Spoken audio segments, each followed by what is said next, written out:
Hey, welcome back to Digital Ivy. I'm Ivy. Two of the most talked about AI video generators right now are Grok Imagine Video 1.5 and Google's Veo 3.1. But which one actually wins for creators like us? I tested both on the exact same prompts, same scenes, same lighting descriptions, same camera moves, and the results honestly surprised me. First up, Grok Imagine Video 1.5 from XAI.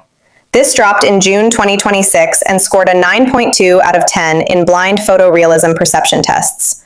What that means in plain English: people couldn't tell it was AI generated.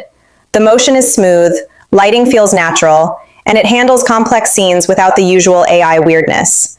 The downside? It's still limited on character consistency across multiple generations. Now Veo 3.1, Google's current flagship AI video model. Where Veo pulls ahead is native audio. It generates ambient sound, environmental effects, and even syncs dialogue to lip movement automatically. For AI movies with dialogue scenes, that's a massive advantage.